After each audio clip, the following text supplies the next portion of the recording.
বাঙালি হেসেলের আমি কবিতা। আজকে আমরা করব আমের চাটনি। গরমের দিনে আমরা সবাই কিন্তু আমের চাটনি, আমের টক সবাই বাড়িতে করে খাই। আমরা সাধারণত চাটনিতে সর্ষে আর মৌরি সম্বার দিয়ে করি, কিন্তু আমের চাটনি আমি আজকে করব মেথি, শুকনো লঙ্কা, তেজপাতা আর সামান্য আদা নিয়েছি, এটা সম্বার দিয়ে করব। খেতে খুব সুন্দর হয়। প্রথমে আমি আম এরকম করে লম্বা লম্বা করে কেটে, খোসা ছাড়াইনি, লম্বা লম্বা করে কেটে আমি জলে ভিজিয়ে রেখেছি। আধ ঘন্টা 40 মিনিট হয়ে গেছে আমি জলে ভিজিয়ে রেখেছি। জলের রঙটাও কিন্তু একটু পাল্টে গেছে, পুরো সাদা নেই। এবার এই আমগুলোকে আমি জল থেকে তুলে একটা ঝুড়িতে সামান্য নুন দিয়ে মেখে রেখে আরও আধ ঘন্টা মতন রাখবো।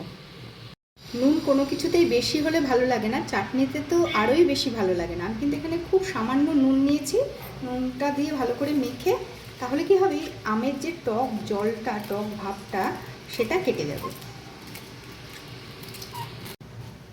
আধ ঘন্টা পরে ফিরে এলাম। নুন মেখে রাখার জন্যে আমটা একটু নরম হয়েছে। এই আমটা এবার আমি প্রথমে একটু সিদ্ধ করে নেব। আমের 80% মতন সিদ্ধ করব আমি মাইক্রোওভেনে করছি। মিনিট 7 সিদ্ধ করলেই আর 80% মতন সিদ্ধ হয়ে যাবে। গ্যাসেও কিন্তু একই, 5-7 মিনিট সিদ্ধ করলে 80% মতন সিদ্ধ হয়ে যাবে। আমি মাইক্রোওভেনে ঠিক 7 মিনিট সিদ্ধ করেছি। আম কিন্তু বেশ নরম হয়েছে, অথচ গোটাও আছে, ভেঙে যায়নি। এবার এখান থেকে আমি এই যে টক জলটা, এটা আমি 70% মতন ফেলে দেবো। আমি কড়াইতে 1 টেবিল চামচ তেল দিয়েছি। প্রথমে শুকনো লঙ্কাটা দিচ্ছি,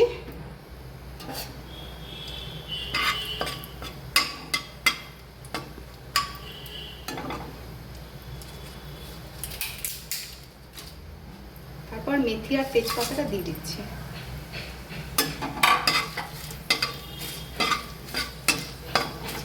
এক দু মিনিট ভাজার পরে মশলাটা সুন্দর গন্ধ ছেড়েছে।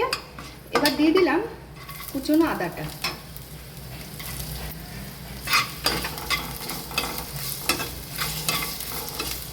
সব মশলা ভাজার সুন্দর গন্ধ বেরিয়েছে।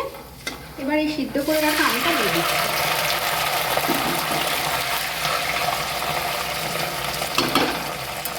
আমার এখানে 350 থেকে 350 মতন কাঁচা আম ছিল। আমি এখানে প্রায় 500 গ্রাম চিনি নিয়েছি। চিনিটা দিয়ে দিলাম। অল্প নুন দিয়েছিলাম, জলটা যেহেতু ফেলে দিয়েছি আর একটু সামান্য নুন দিলাম স্বাদ মতন। আর একদম 1 চিমটে হলুদ দিলাম, একটা ক্রিমি কালার আসবে বলে।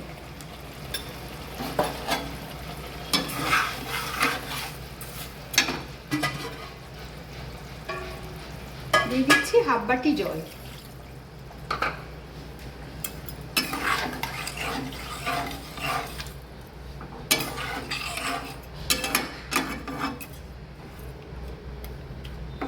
এইভাবে কিছুক্ষণ চিনিটা গলে যাওয়া পর্যন্ত কিছুক্ষণ ভালো করে রান্না করতে হবে, যাতে জলের কাঁচা ভাবটাও না থাকে আর চিনিটাও সুন্দর গলে যায়।